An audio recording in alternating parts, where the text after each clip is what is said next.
formally, those of us that are here, and those of us that are online with us, because we are streaming. I would particularly like to welcome Professor Jackson, who has come from far, although he has come home. You must feel now, having been here so many times recently, that you're back home. Or maybe you never left. Professor Marvin Reid, and I did acknowledge the presence of the principal. I would also like to welcome Mrs. Hope Webb, who is here as the Director of School Feeding and representing the PS in Education. Thank you for coming. I suspect, as I see, there's an event that has finished fairly recently. It's Jamaica, so time really doesn't exist. So you will find that we are being joined as we go along, as other activities are being complete. I think for most of us in here now, because I see many of our colleagues, Professor Wilkes, you remember those days of walking up and down for mineral mix? I think this lecture, for some of us in the room, has a particular significance because we were so much a part of that journey that you started everybody on so many years ago. I know Prof. Thame was part of it. And I think for me, one of my most significant memories is Professor Sargent walking up and down with people who had these children because he had come across them. And then going into the ward. We would have to go into that ward and we would have to see those babies. And then later we would be on Ward 5 and people couldn't with pancreatic cancer and all of those things. And the surgeons had us running up and down to go and get mineral mix. So I think for many of us that did any form of medical sciences, whether the nurses, the doctors, those days of the 70s of that ward are very real to us. And we know exactly what has been done.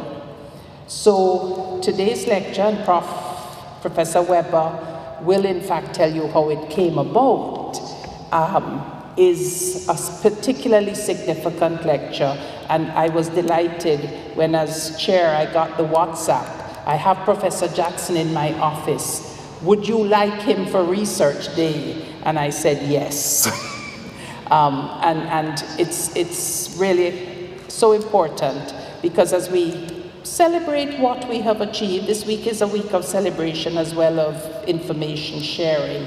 We do work such as what we will hear about and be reminded tonight has been the foundation of the university being able to say, yes, we are a research institution. So welcome to all of you. Welcome to what I know is going to be a fantastic lecture. And most of all, welcome to being a part of history and a part of the journey. So I will now ask Professor Weber to give the welcome on behalf of the university.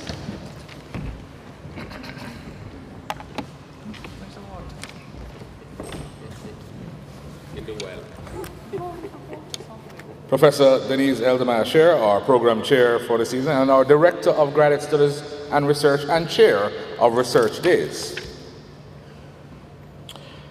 Professor Susan Walker, our Director of CAIHR.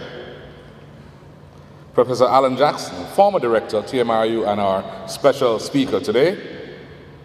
Professor Marvin Reid, the current head of TMRU, and I guess the baton continues to be passed. Ms. Hope Webb from the Ministry of Education, the Feeding Division, Nutrition. I spent a long afternoon with PS Dean Roy yesterday. So I know he couldn't afford to be here because there are many sharp words that he said to me that I would like to get him out of the ministry's building for us to hear talk on home base. So tell him he owes me a visit. But we're so glad that you're here. Professor Thame, I'm singling you out because I will tell a little story in a while about how I came to know about this. Special welcome to you all. Colleagues, students, friends, media, well-wishers, good evening to you all. The University of the West Indies is a very special place. And in our strategic plan, access, alignment, and agility is, of course, where we are using those three words to take us forward. Greater access to the university, yes, we want more students. But greater access to the research of the university is what we're really after, because it is research as well as graduate studies that separates the University of the West Indies from the 61 other tertiary institutions that are operating in the Caribbean space. So if we can demonstrate that our research is at the highest level, then we have moved not one, but 2 or 3 steps ahead of all our competitors, and we've created a niche all for ourselves. If we can align this research with those who really need it, that is not just the decision makers, but those who really benefit from the research, then we are twice victors in what we've tried to do. And if we can be agile enough to respond and to change and maneuver as the results tell us that we need to, and as those we are serving need us to be, then we are thrice winners. Since we are in the business of teaching, research, and outreach, I could think of no better way to continue our research days, and in this 20th year of our research days, to take on a public lecture by Professor Allan Jackson, which would tell a story that I found absolutely fascinating. And I've singled out Professor Thame because she called me one day and said, I have somebody I needed to meet. Introduced me to a little gentleman who came in very unassuming and said, do you know the value of what you have, who you are, where you are, and how long we've been doing things? I was a little affronted. I said, no, but I assume you're going to tell me. Minerva stopped him and then said, well, let me introduce, and did the formal introduction. Having been the Pro-Vice Chancellor for Graduate Studies and Research for the last 3 years, I know very well what CAIHR has done and can do, or I thought I did, because I have spent many hours learning about the various components of what was TMRI, now CAIHR. The value of what we're about to hear resonated with me big time, because I did not realize that we in the University of the West Indies had done research which had solved problems which had worldwide implications, for which we, and I put myself in the center of it, I've been at the university for 30 years, and I did not know until December, that this was so. Research days were created by Professor Kenneth Hall 20 years ago in this room, a few posters with 3 goals. 1, to show the public what we have done. 2, so that we could see the work of each other. And 3, to try and ensure that we would move our research forward and continue to keep that gap between us and all our competitors. The component of learning what each faculty was doing is an important part. And I cannot understand for the life of me why for the 20 years of research days, this has never come to light. Why did it come to light? Well, the story you will hear is we've closed the ward. And I'm saying, oh my God, we ran out of money. We ran out of blood. We ran out of, I don't know what. Never before have we closed the ward because we ran out of patients. That to me is a story that had to be told. So having met Professor Jackson and heard in his humble way what we did, where we did it, I went back and I started playing tapes. Yemen, Sudan, and each time I'm running around, I'm like a little kid, by the way, so I'm running around tapping the road. Did you know? Did you know? You see that? We're responsible. So I was down at the ministry yesterday, and I will tell you that I told P.S. Burt the story. And I think it was part of the reason that I was able to squeeze out of him a small sum of money. No, what did the minister say I must use? A moderate sum of money, which will hopefully go directly into continued research. By showing what we've done, by being able to do the outreach, using the research to make a difference, it is the highest impact that we have. I think we're going to be continually ahead of the curve. It also demonstrates connectivity because we've been able to work with multiple countries to make this a reality. So for me, this is one of my proudest moments since becoming principal, to be able to welcome you to what I know is going to be a completely riveting talk, which explains why the university, why what we do in our flagship of medical sciences is the best that this country has to offer. I welcome you and I look forward to the talk.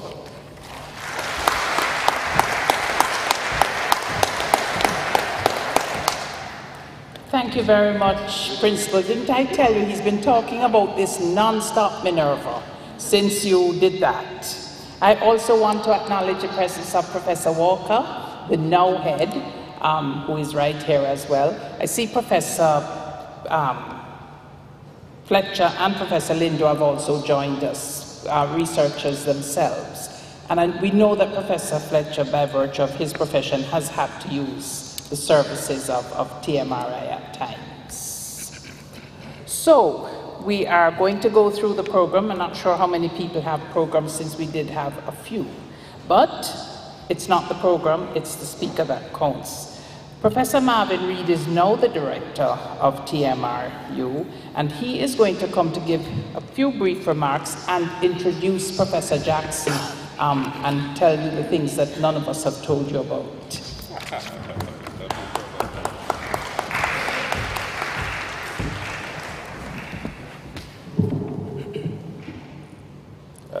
You think that's wise, or should keep it here?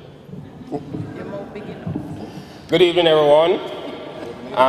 So I will not go through that long list of introductions. All I will say is protocol observed. So over 60 years ago, Sir John Waterlow, an English physician scientist, persuaded the Medical Research Council of the United Kingdom to establish the Topical Metabolism Research Unit, TMRU, at the University of the West Indies in Jamaica. The initial goal was to understand why a large number of children with severe acute malnutrition, especially those with the kwashiorkor variety, that is, those with the swelling of the limbs, were dying. The unit was established at an academic hospital, the University Hospital of the West Indies, with 16 beds and a clinical laboratory that facilitated both clinical and laboratory observation. But why was this important? Well, during the 1940s, during the World War, the scientific community became even more acutely aware of the importance of nutrition for the survival and economic outputs of nations. So we say, what is nutrition? Simply put, one can define nutrition as that branch of science that deals with what we eat and how our body utilizes what we eat to survive.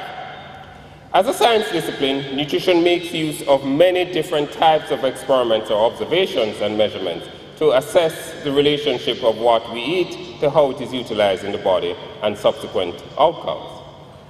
Thus, the overall mission of TMRU may be summarized as trying to understand how humans adapt through their life course from an embryo to old age, as well as how these adaptive responses are affected and influence disease outcomes. The TMRU, since its inception, has been in the forefront of nutrition knowledge and practice, both at the individual and population levels. A useful anecdote that has been attributed to Sir John is that he has often recounted his interaction with Dr. Cicely Williams, the physician credited with describing kwashiorkor, who it is said often visited the TMRU from time to time and asked a very simple question. What is the point of all of this fancy research that you guys are doing at TMRU? All these babies need is food and tender love and care. However, it was the research done at TMRU that laid the foundation for the effective treatment of severe childhood malnutrition worldwide. Despite the success in reducing deaths from cases of severe acute malnutrition, the burden of malnutrition worldwide is still of concern, mainly because of violent conflicts, food insecurity, poverty, poor water and sanitation, and poor child feeding practices, climate change, and infections. In fact, the World Nutrition Report in 2018 estimates that worldwide, children under 5, approximately 200 million children, are stunted and or wasted, and a further 40 million are overweight. This double burden of nutritional insult threatens to overwhelm the health budgets of many nations, especially those of lower middle income and small island developing states like Jamaica. Within this context, the contribution of TMRU to the nutritional thought leadership has been exceptional and is a realization of the efforts of our founders and the work of our staff, both current and past. And this does represent a tangible return of the UII investment. Yesterday, our own Vice Chancellor used a nutrition metaphor to encourage greater private and public sector investments in research. Specifically, he sought to nudge the two sectors to provide the financial yeast that will allow the proverbial development cake to rise. In the case of TMRU, the cake is here already. It's already baked. But wouldn't it be ironic if TMRU was to suffer and die from the same disease that it was established to conquer? The disease I speak of is kwashiorkor. This name is derived from the Ga language of coastal Ghana, whose direct translation is the sickness of the baby gets when the new baby comes, or the disease of the disposed child. Thus, in this era of tight fiscal space, let us be bold, daring, and visionary by increasing the investment by adding isonine and a good dose of Caribbean rum to the cake, so that all who is in need of its nourishment will find sustenance and joy. The TMRU has produced many luminaries throughout its lifespan. How many of you are aware that Sir George Allan, our former Chancellor, was one of the first Caribbean nationals to be employed at the unit?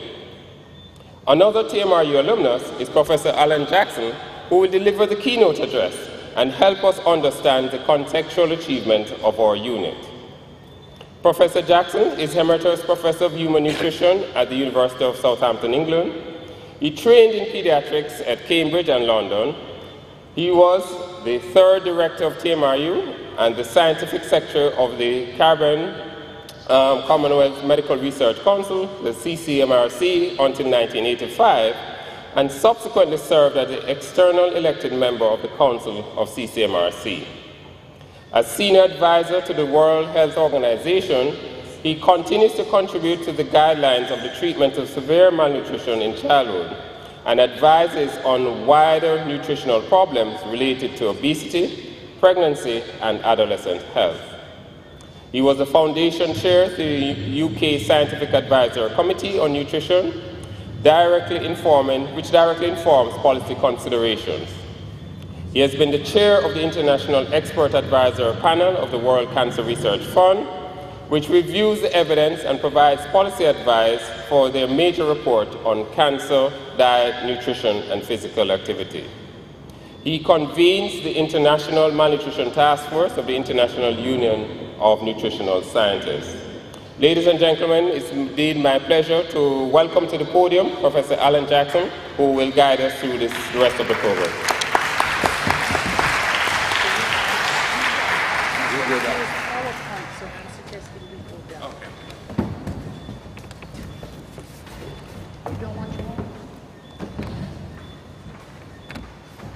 Technical stuff. We're not running away. No, please.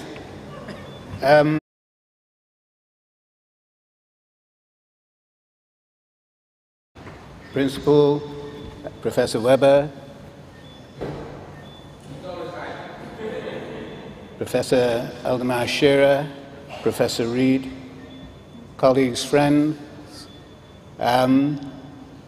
it's a privilege and a pleasure to be home in your company among so many friends. I think most of you know this story, sort of know this story, but I think it's worth reflecting on the nature of the journey that we've enjoyed, and perhaps more importantly, to appreciate the high regard that the activities on this campus, in this university, in this region, have the world in general. And to reflect on how the efforts, step by step, unremarkable in themselves, have added to and contributed to making a major change to the opportunity for children across the world. And therefore, to have reached a situation where the specialist ward for managing malnutrition on this campus is no longer needed is really a remarkable occasion that deserves great plaudits and is a credit to you all, but also needs to remind the rest of the world that there are still problems outstanding that have to be addressed, and they may need some help in addressing it. So, celebrating success is great. Mission accomplished. For here, that particular task is finished. I'm a pediatrician, and the purpose of my life is to help children to grow and be healthy. And in the spirit of this 3 days of research, it is my belief that healthy children are the absolute foundation of a healthy nation. And achieving normal growth and development sounds trite and easy to say, but in fact is incredibly difficult for many children across the world. But personal development is a prerequisite for national development, social and economic development. And every child counts. And unless that is the credo and heart of what a society aspires to, then the opportunity for development in a meaningful sense will remain elusive. I think it's impressive the global efforts as captured within the Millennium Development Goals, when at the turn of the century, the global community, all 191 member states of the United Nations, pledged that by 2015 they would achieve 8 goals. Of course, the goal that is particularly of interest to me is Goal 4, to reduce child mortality, to stop children dying, particularly children under 5, because the main cause of death in children under 5 across the globe, it's the most common cause of death, or was the most common cause of death, and the main determinant of that death is poor nutrition. But you'll readily recognize that all of the other goals actually are a part of and contribute to achieving goal number 4. And it was recognized that to achieve these goals, poorer countries pledged to do better, to improve their policies of governance and increase accountability for their citizens, where the wealthy countries pledged to help by providing the resources. A very ambitious and very desirable series of pledges, and it's worth reflecting on how we got on. Well, we didn't succeed completely, but so far as this particular Pledge 4 that I'm talking about is concerned, I think the progress was dramatic. So this is the report last year from the Interagency Group on Child Mortality, and the top line shows you the deaths in children under 5. You can take that as shorthand for deaths from nutrition-related disorders. And you can see that between the start of the period up to the end of the period, the number of children, the proportion of children dying fell, and in broad terms, whereas at the start of the period something like 12 million children died every year, 1 every 3 seconds, another death, another death, another death. At the end of the period, it's something like 6 million a year. So it's 1 every 6 seconds. There's still a way to go, but achieving that degree of progress, the direction of movement, is phenomenal.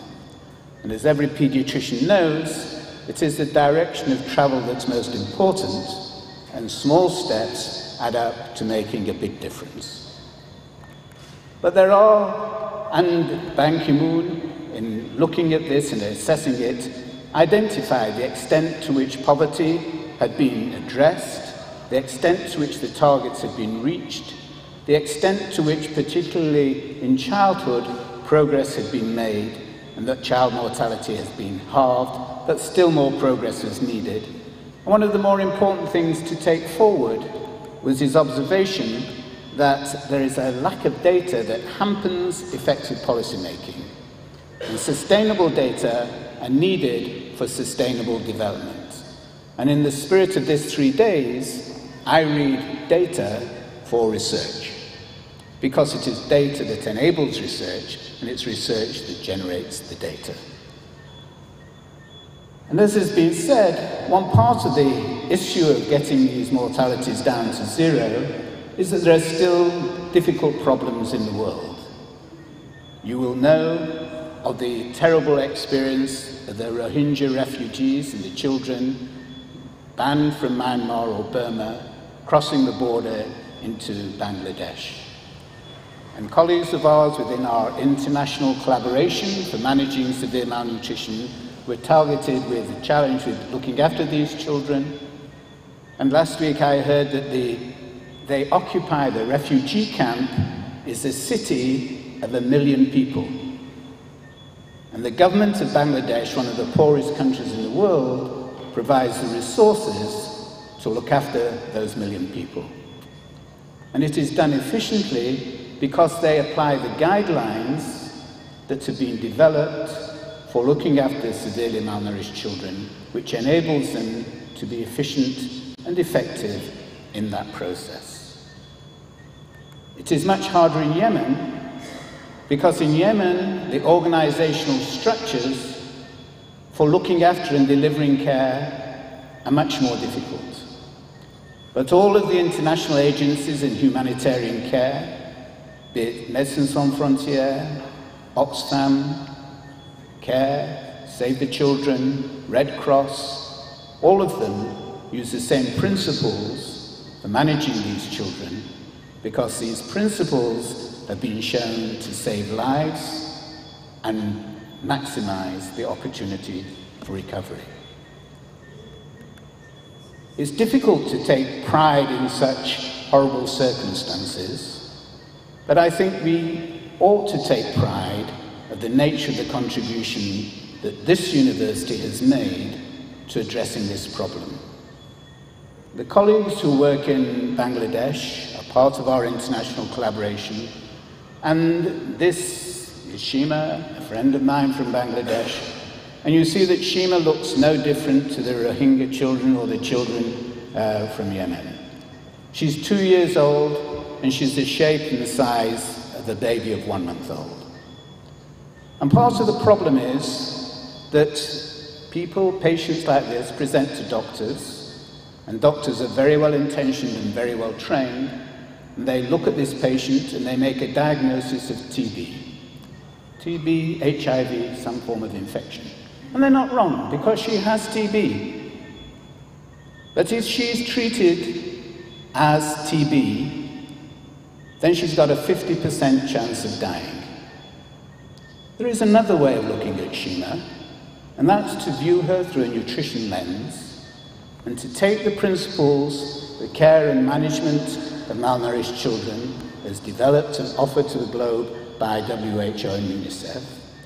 And if she's treated according to those principles, then her chances of dying are reduced from 1 in 2 to 1 in 20. In 5 weeks, she is transformed, she is better, she goes on to live a useful life. And so that is the story, and the question is, how did we get to know how to do this? And what is it that we found out that others had difficulty in understanding?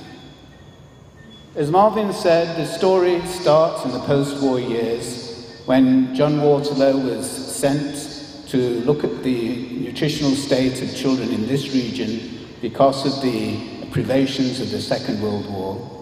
And he did a remarkable piece of work, starting in Ghana, through Trinidad, up through the islands. He looked for malnourished children, he saw them, he looked after them, he did tests on them.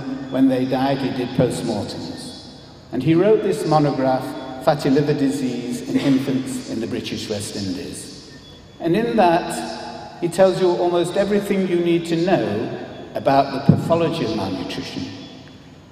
Everything that you need to know that sets the challenge in terms of what to do.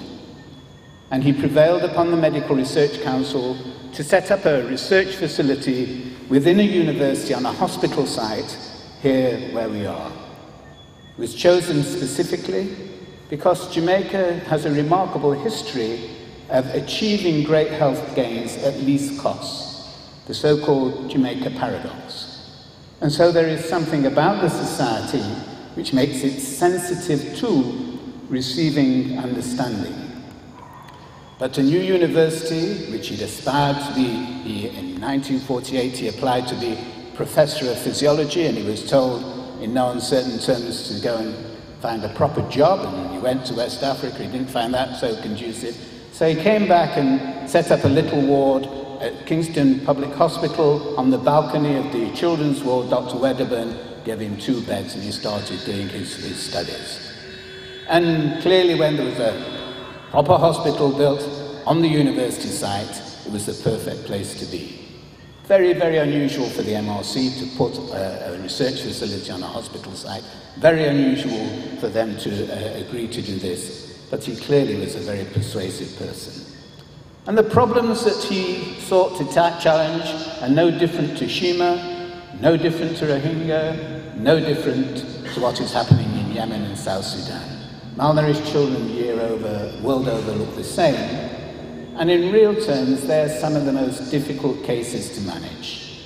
They don't present in the usual way. They have multi-system failure. They are very, very hard to manage because they are so complex. And the challenge was to understand that and to do better. Mid-1950s, if you want to solve a problem, you make your own equipment. So the bottom right-hand corner is the Cartesian diagram that he made in order to assess the rate at which amino acids were handled in the liver based upon basic principles, and for this development he got his FRS. But above that there's a scintillation counter for measuring the radioactivity in biopsies. On the bottom left is a microbalance for measuring small biopsies. And on the top left is a hand-driven centrifuge for when you want to go, steam-driven centrifuge when you want to go up the Andes to work out why mountain sickness occurs. But perhaps the most important technical achievement of that facility on the hospital site was, first of all, the use of stable isotopes for measuring the turnover and the composition of the body, a technology that had been developed in North America in the 40s and 50s, and at that time was not being used anywhere in the world for biomedical investigation. Now it is absolutely routine in most centers that do medical research.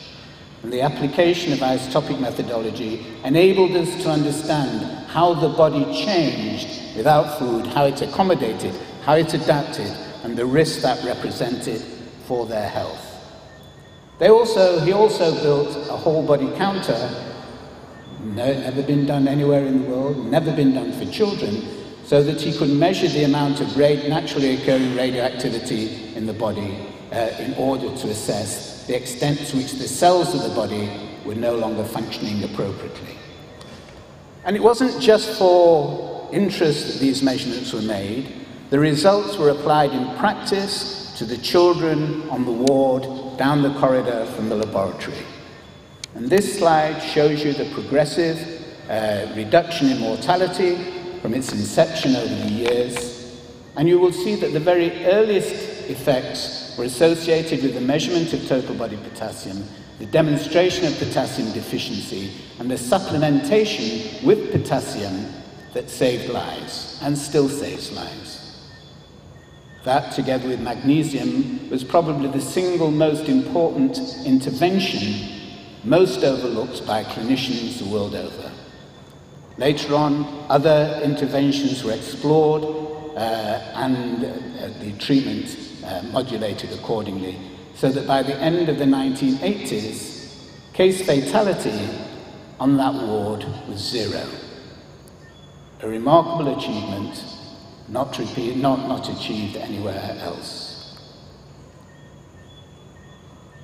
There are many people who contributed to this ambition, but you see John Waterlow, together with Joan Stevens and John Garrow, who were the first staff, the 3 staff members of TMRU.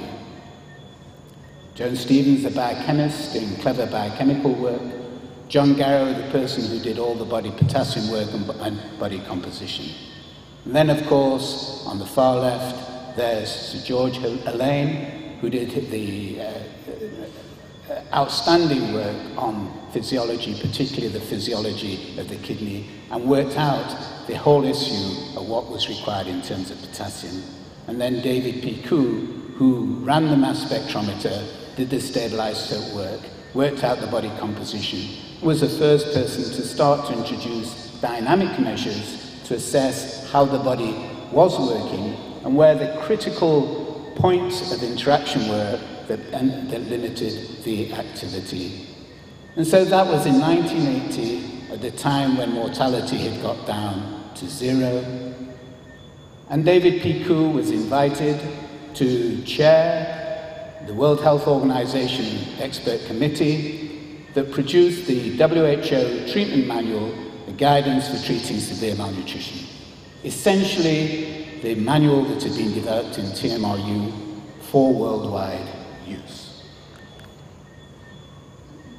10 years ago, the TMRU celebrated its anniversary, and this book from Terence Forrester, David P. Koo, and Susan Walker captures the experience of those who were part of that journey. And it represents a school of thought. It captures structures and processes for doing things properly, and it really addresses how to take basic scientific research to address clinical or population studies. And you would think that with all of that, everybody would know across the world, they'd be glad to read it, they would follow the instructions, and things would change and the problem would be solved. Joe Milford, who was the first person, I think, to do a UWI PhD from TMRU, he went to Ethiopia and he saw lots of children dying. And he says, well, don't you use the manual? Say, what manual? You know, the WHO manual. No. So he went back to the London School and said, well, how exceptional is this in Ethiopia? Is there something wrong with them? And so they sent a survey to 60 other centres across the world which were considered to be expert and competent in the management of severely malnourished children. And you can see that overall the case fatality was 20%, where we would expect with good management to get down reasonably to less than 5 or 10%. But you see that as you go from the 1950s, 60s, 70s, 80s, there are very broad ranges of case fatalities, with in some places case fatality of 50-53%, 1 in every second children, some places better, but on average, things hadn't changed over half a century. The message hadn't got through, we knew what to do, we didn't know how to make it in practice. The reason that things weren't working, well, we took the manual, the guidelines, and we compared what people were doing. And there were a series of practices that they were engaged in that were completely against the guidance in the manual, but were very much the practice that doctors are taught in medical school for managing children who are not malnourished. And so the problem is that the care of severely malnourished people is counterintuitive. It's not the same as you would expect. Usual approaches to care increase mortality, especially in the face of complications such as loss of appetite and edema. And part of the question is when you look at a child like this and you measure the child like this, you find that the child has low weight. The immediate response is, if the child is underweight, give it food and get the weight back to where it ought to be. And that's correct, provided that the cellular machinery of the child is competent to use the food to make a new baby back. And the problem in severe malnutrition is that the cellular machinery has already been damaged by a lack of specific nutrients. So the food that is given, it goes in, but it can't be used. And because it can't be used, it piles up. And the more it piles up, the sicker it makes the patient. And if you insist on giving more, the patient eventually expire. So this sad child, looking for hope, forlorn, hoping that somebody understands that to give him the wherewithal to correct his machinery before he's expected to put on weight. I just want to give you one example of how sensitive that machinery is and how important getting it right might be. So this is an example in the 1970s. We were looking at zinc and zinc deficiencies and other trace elements, as well as vitamin deficiencies and so on and so forth. And this is one child who was in one of those studies and originally treated. The child had edema, lost the edema. Then he tried to put on weight on the child wouldn't grow. And you can see there that he was given 1 week of zinc. And during the 1 week of zinc, the child went from something like 5.5 kilograms to 6.5 kilograms. 1 kilogram in a body weight of 5.5 kilograms. An extra leg in 1 week. You stop the zinc, and immediately the child stopped gaining weight. Put back the zinc, and another kilogram gained. So 22 kilograms out of 5.5 kilograms, an arm, a leg, and half a head in 2 weeks. Exquisitely sensitive, miraculous when you get it right, devastating if it's not understood and you do it incorrectly. The question is how to capture that in a meaningful way, because zinc is one element. You can walk through and there's 40 or 50 variables, each of which might be the cause of this problem. And the reason that the guidelines hadn't taken on was because they were written by very clever people who understood very complicated things, and ordinary nurses far away were expected to put them into practice, and it just couldn't happen. So our ability to take the science and make it useful where it needed to be useful was not there. And so a meeting was held in London against the results of these case fatalities, and one of the people who was operational in UNICEF said, well, look, it's very simple. You can either give us 3 steps, 5 steps, or at the most 10 steps, but if you don't give us a limited number of steps with didactic clarity as to what to do, we will never be able to make it work. And so a new set of guidelines were produced in 1999, where the nutritional lens is used, where the understanding of the effective care being counterintuitive being required, and a sense of some of the fundamental principles that we were looking to deal with, such as reductive adaptation, deficiencies of specific nutrients, silent infections, and developed a 10-point structured care. And so this is a 10-point structured care that has been recommended by WHO since the start of the millennium. It's divided into different phases on different days. The order in which things are done is more important than what is actually done.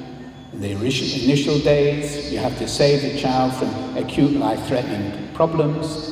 In the later days, you correct the physiological adaptations, enable the cellular machinery to repair itself, and only then do you challenge the child with the opportunity to grow. You pay attention to the fact that the child needs to have stimulation, and the work of Sally McGregor and her team enforced and reinforced the importance of adding stimulation, emotional and sensorial care as one of the 10 steps. And then the child has to go back to the same environment, and therefore the reintroduction to the home environment was the 10th step. When this was put into practice in different places around the world, this gives you a measure of the success, the percent dying, before and after the implementation of the guidelines. Brazil, Ecuador, India, Myanmar, Bangladesh. Changes from as high as 70%, but 31, 17, 18 and 19%, down to 11, 8, 9 and 3%. So those 10-step guidelines could be applied and worked when they were put into practice. But they didn't always work. And so you go to South Africa, you go to the resource-poor area in the Eastern Cape where Nelson Mandela came from, and you put in the training, and this is in 4 rural hospitals, resource-poor, very limited medical cover, mainly run by senior experienced nurses, and you can see the case fatality over the subsequent 4 years. And so there's the baseline before the training in 98, 99, and then 2001, 2002, 2004. And you can see that for some, it's very effective. In the first column, it goes from a case fatality of 45% down to 5%. Similarly in the second category, but the third and fourth hospitals, a little bit of improvement to begin with, but then it goes back to where it was. What's the difference? Well, the difference is systems failure. When we talk about the malnourished child, we're talking about systems failure in terms of the child's biology and physiology. When we talk about this systems failure, we're talking about systems failure in terms of the delivery of care. The people who were delivering the care were not able to manage and organize their business to ensure a sustained high quality of delivery. Therefore, the simple steps have to be quality assured in order for them to have ongoing impact. And what is it about those steps that really matters? And the answer is people. The systems failure is people failure. The difference between the hospitals that succeeded and the hospitals that didn't succeed as well is the extent to which care was taken to ensure that the staff were capable, understood, were supported each other to maintain a quality of service. In-service training, induction of new staff, audit and discussion of critical incidents. If something's gone wrong, let's talk about it. Let's work out why. Let's not hide it away and pretend it didn't happen. Let's not blame each other. We share the responsibility for working out where our system has gone wrong. Supervision of junior staff and mothers, leadership, and teamwork.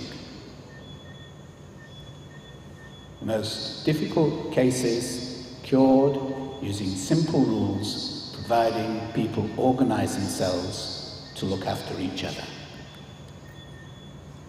Of course, most malnourished children aren't in hospitals, they're in the community. And one massive step forward was the ability to manage this same problem in the community by active case finding, a simple approach to the assessment of malnutrition, very much promulgated from this campus, from the Caribbean Food and Nutrition Institute by Dick Jelliffe and his people. The measurement of mid-upper arm circumference using a very simple tape measure, you can even do it with your fingers, to find out how wasted the child is. Once the red comes up on the tape, the child needs to be treated. And the second great development was the ability to take this special food that was developed and given in TMRU, and instead of being a wet milk-based product, to take out the water, put it in a package, and give it as a dried product. Longer shelf life, less risk of contamination. It's made out of a peanut base, plum peanut. The children just eat it. And those children that don't have complications, that are ready to grow, they can be treated at home with this, and it makes a massive difference.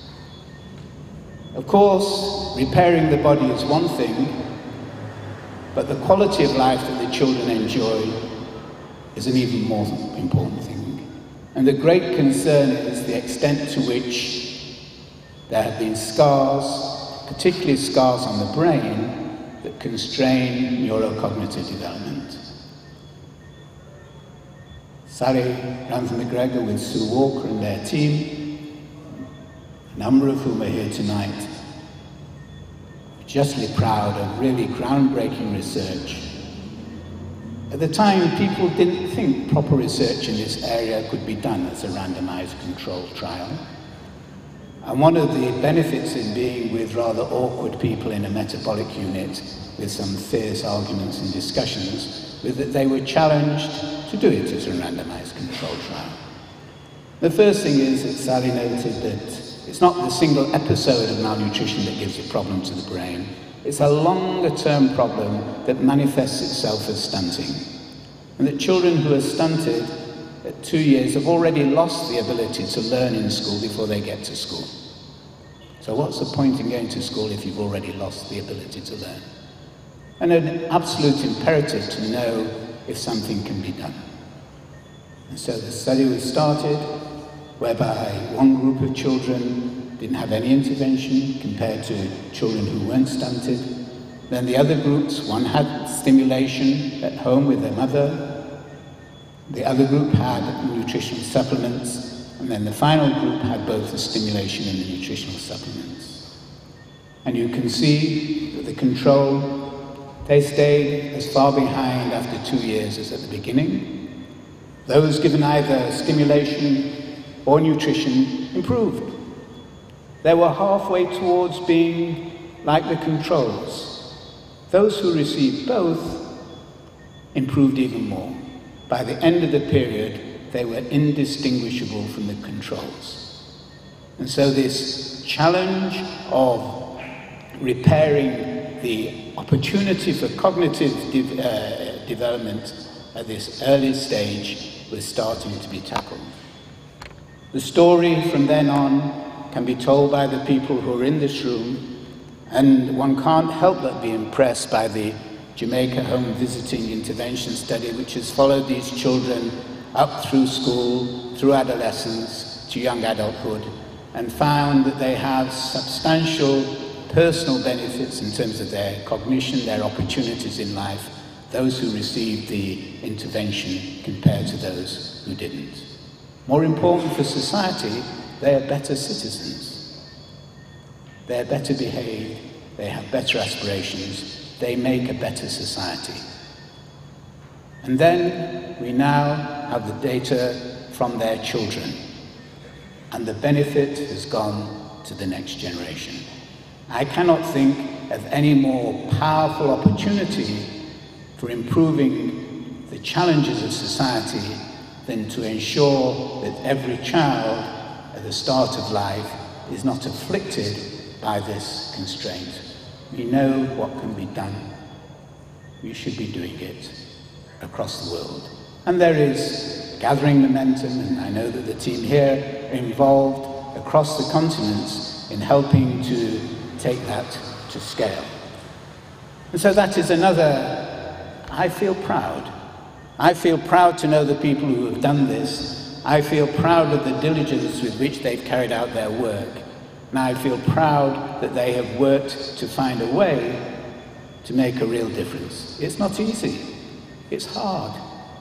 Sometimes it's boring. You have to plug away. They've plugged away for many, many years, and the return is there to see.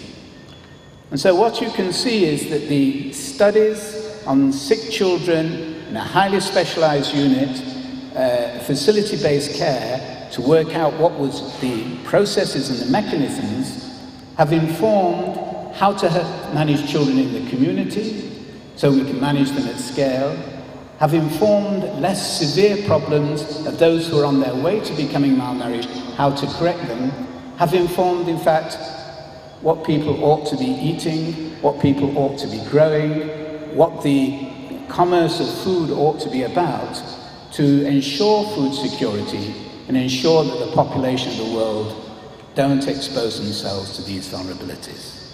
And of course, that gets right to the heart of the whole issue about climate change and global security. John Waterlow was clearly exceptional in having the ability to set up a highly specialist technical clinical facility, the Topical Metabolism Research Unit. But he was also instrumental in the Medical Research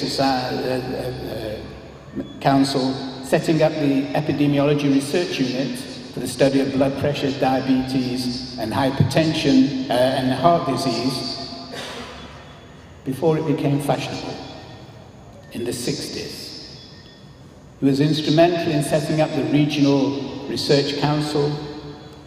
One of his other star pupils, Sir Kenneth Standard, went on to head social and preventive medicine, was instrumental in doing the early work on how to prevent and manage these disorders in the community, particularly by using relatively modestly trained community health workers. And he was also instrumental in bringing WHO and FAO together to form a unique institute in the world that looked at nutrition and health side by side, food and health side by side, the Caribbean Food and Nutrition Institute, which sadly is no more. I work in a large district general hospital in the UK. I run a nutrition support team, and I have to manage sick people in intensive care units. The sick people in the intensive care unit in that hospital, in principle, are no different to the sick children in the TMRU ward. They have the same fundamental problems, and the same applies. And whether I'm treating the patient on the left or the patient on the right, the same principles apply. To the extent, it's hard to see this, but government guidance in the UK, put forward by the National Institute for Health and Clinical Excellence, has guidance on nutrition support in adults, which almost exactly follows and mirrors the principles developed in the Topical Metabolism Research Unit of the University of West Indies. And those are accepted and adopted increasingly across Western Europe and North America. So it's not just the developing world that has benefited, the world has benefited. It's not just children that have benefited, it is sick people that have benefited.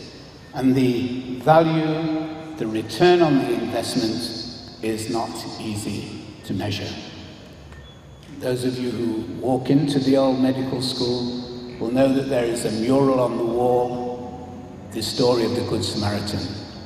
A mural painted by Angela Waterlow, John's wife. She did the murals in the Tropical Metabolism Research Unit and in Mary Seacole Hall. And it tells the story of caring, not walking by, taking the time to help another person as best you can. And in many ways, that's the story of what this university has offered to the world.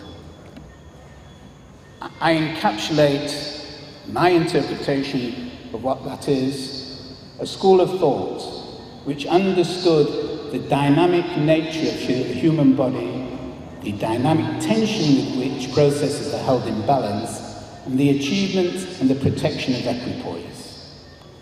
The importance of adaptation and the converse, resilience, how it takes place and what its cost is, and what nowadays would be called the multi-level systems problem solving, where you take information from the cellular, the molecular, the cellular, the tissue, the whole body, and you put it all together and you address a systems problem, which is the whole body.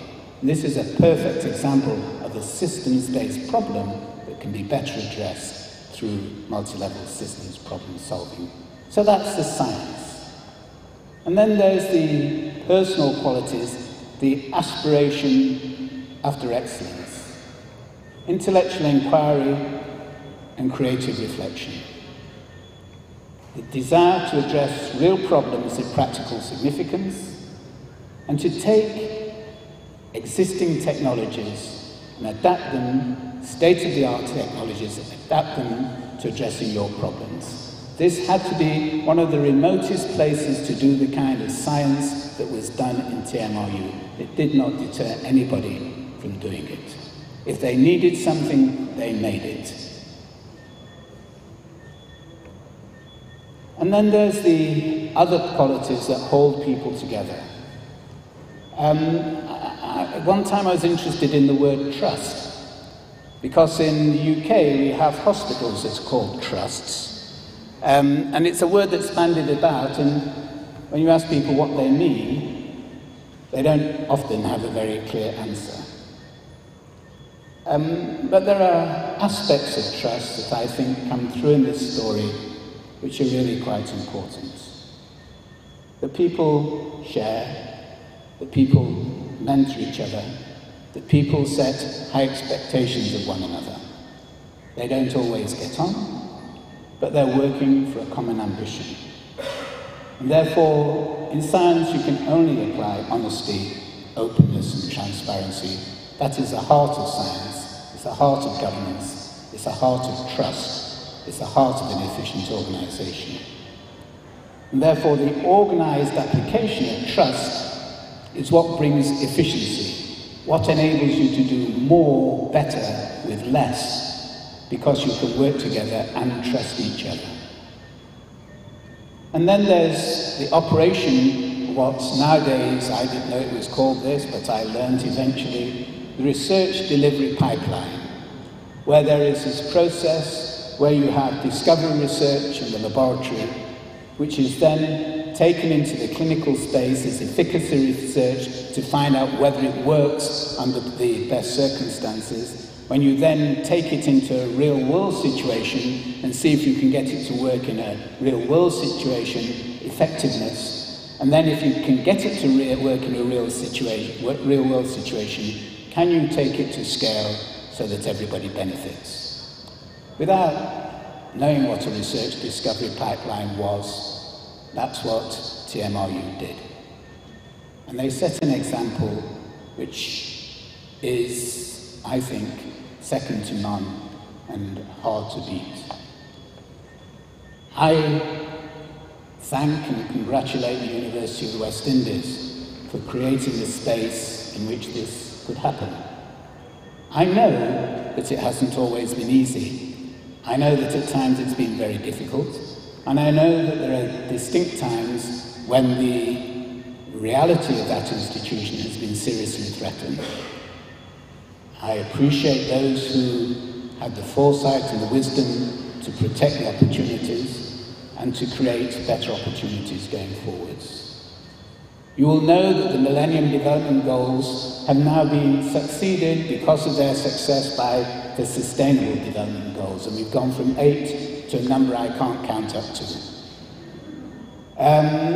But all of these things are about creating an organisation, a society, which allows human opportunity, and at the heart of human opportunity is the opportunity for mothers and children, and for children to grow in a caring environment, take their nourishment, learn their lessons, and become competent and meaningful adults. And the work that has been carried out at the core of that concern has been second to none.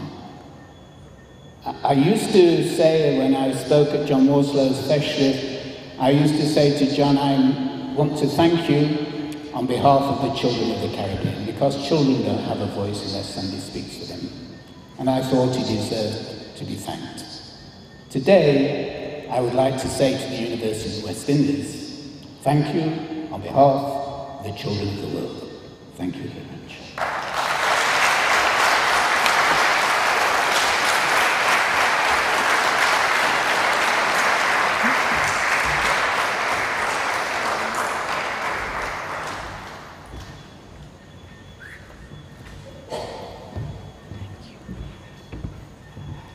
I don't know about the rest of you, but I'm very glad I had that walk to exhale, because that, Professor Jackson, was amazing.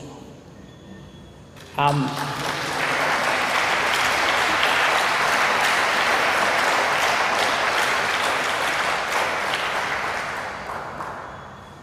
not used to being in a room where there's absolute silence for an entire lecture. You could hear a pin drop in this room as you held us all spellbound. We also turned sideways, Dale and I, and looked at some of the faces of some of the people you were talking about, and the pride on their face was as much as yours up here. So I think we can also clap the team.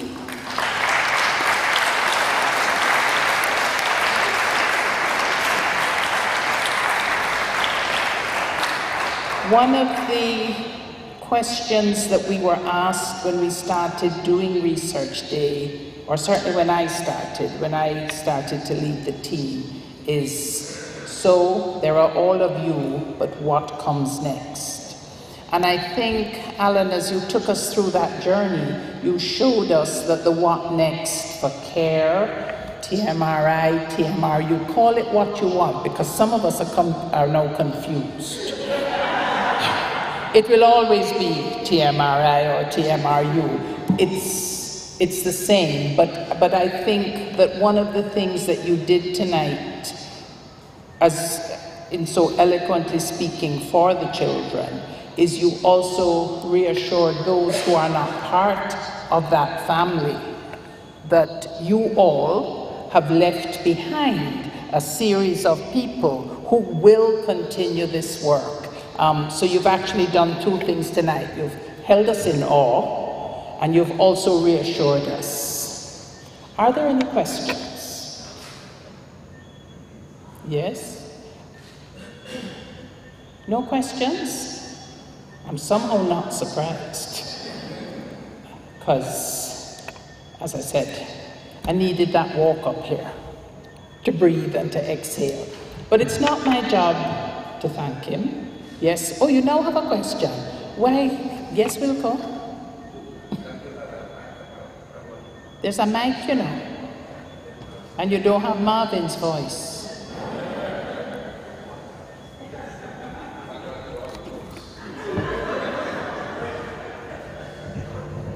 Thank you very much, Allan. Whatever I'm talking about some of the attitudinal trust, particularly the legacy issues, how we make sure that we sustain it exactly for us.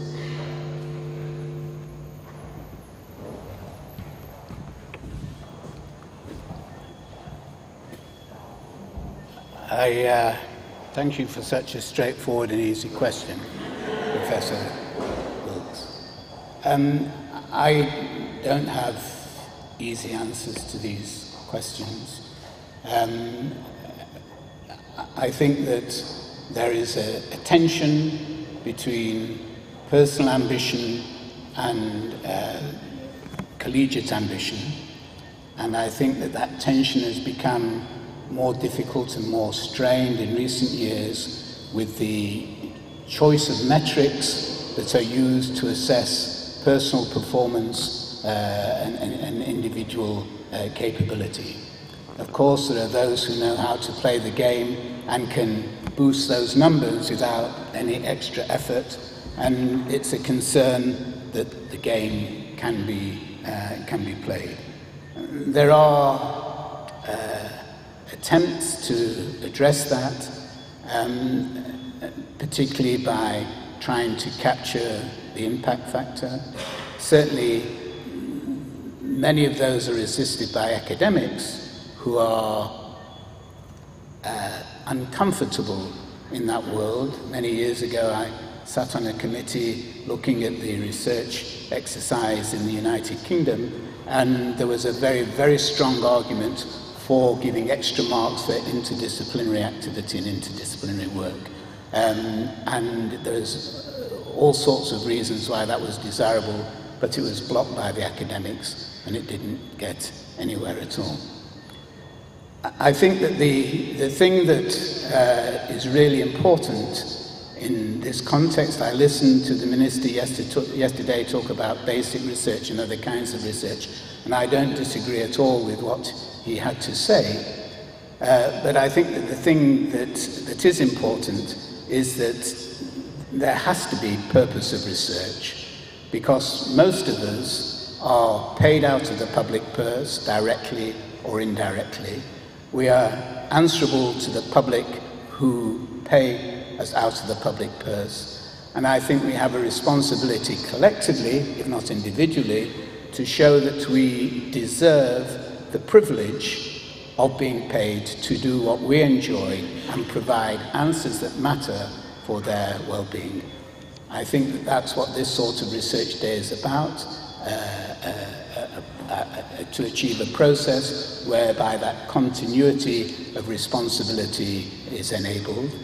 I think it is maybe easier to do in some areas than others, and I think that the Caribbean, for all its limitations, actually if you have a smaller community, it's easier to work together to achieve that. So I don't have any magic answers, but I do know that clarity of purpose, desire to solve problems together, and a willingness to work together towards solving those common problems has to be the basis upon which the other considerations can emerge. So what would be your challenge to the various players, stakeholders of the NICE proposal? Beginning all the way, you have the ministry government represented here, you have the institution represented here, and then you have these champion researchers represented here. What would be your challenge to them to emulate what I've done, to ensure the emulation of what I've done, and so to sustain the growth in this system? Well, as you know, will know soon, those of us who are retired have to be very careful about the kind of advice that we offer to those who are still in the heat of battle and still trying to find a way which maybe, I hope, will be better than the way we found.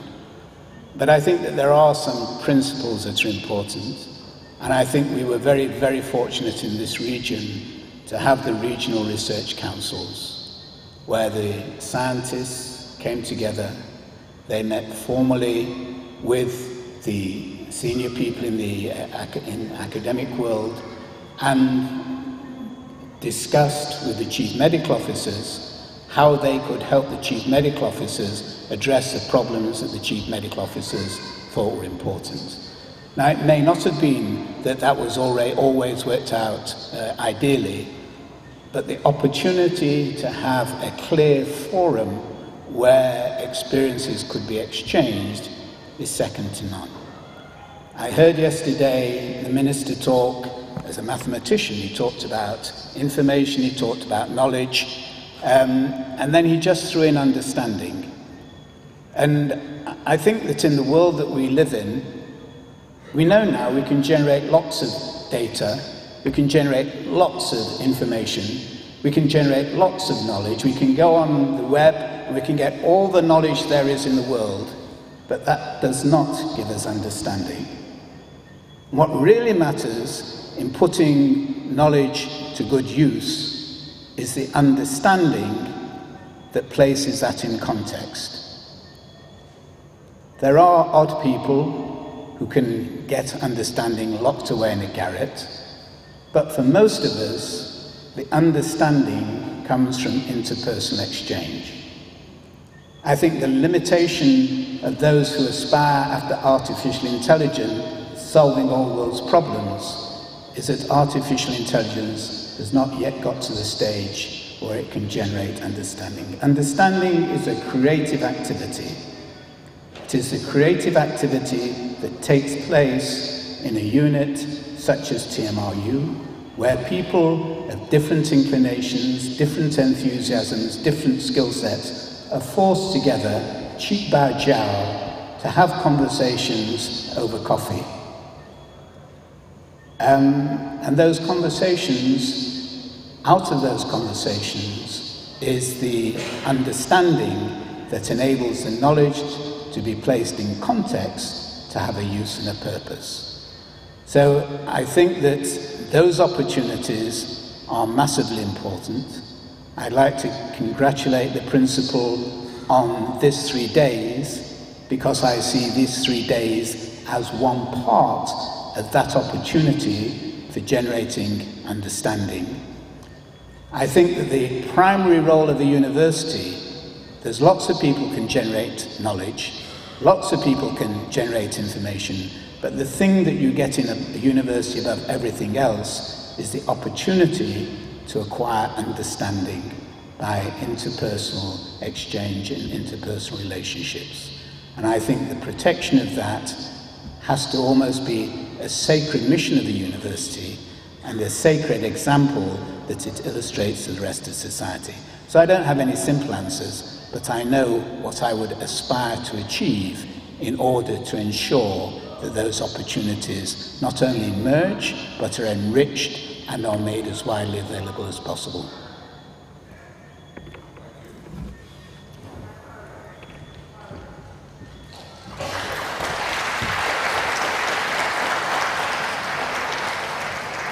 I see nobody else standing, so I'm going to invite Prof. Minerva up to do the vote of thanks and to close. I'm not coming back up here.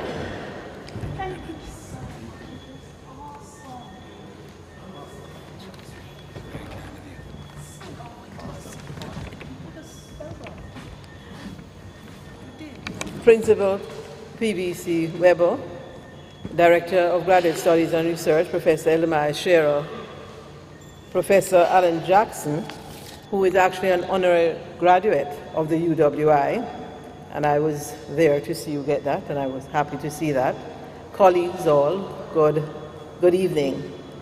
I'm sure you'll agree with me that this was a fantastic, rich lecture that we received here tonight.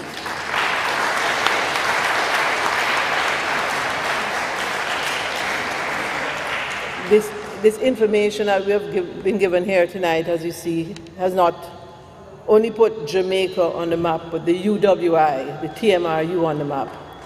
And what saddens me is that it seems to be the best kept secret. If you go around and you ask people on the campus about what work TMRU has done, if you ask them about the work that Sally McGregor and her team, they say, Sally who? If you speak about a John Waterloo, they look at you as if there's so many giants that came out of TMRU, but somehow we have kept it the best kept secret. And Principal, I'm going to ask you, I'm happy that I introduced the both of you, one, but I'm going to ask you as a university how we can get these best kept secrets diverse, where we can have everybody understand and know what happens up here at the UWI Mona campus. Because yes, one thing is about malnutrition, but there's so many other well-kept secrets that we have throughout this campus, and we can't keep it well-kept secrets anymore. I think we need to get that out. So this is my plea and my challenge to you, Principal. Okay. I've also been given the task to present Professor Allan Jackson with a small token of our appreciation, and as a very proud alumni of the TMRU, where I worked and feel very close to my colleagues from TMRU, on behalf of you all, I will present this small token to him.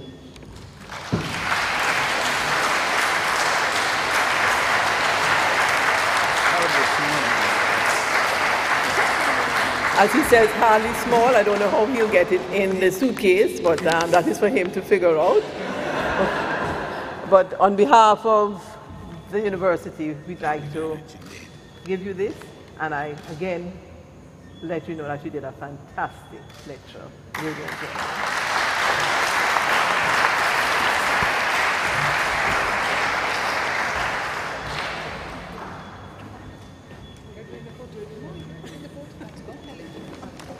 I've been sent back by my boss. This actually brings us to the close of what I think has been a very enjoyable evening. We really thank you very much for coming. I'm sorry that all the chairs were not filled, but this is part of our mission of getting the stories out. As I said, not only of one aspect of what the TMRU has done, but there are so many other aspects which I might have to whisper to the principal and let him know that we have to somehow try and get these things out there. So thank you very much for coming. Enjoy the rest of your evening. Bye.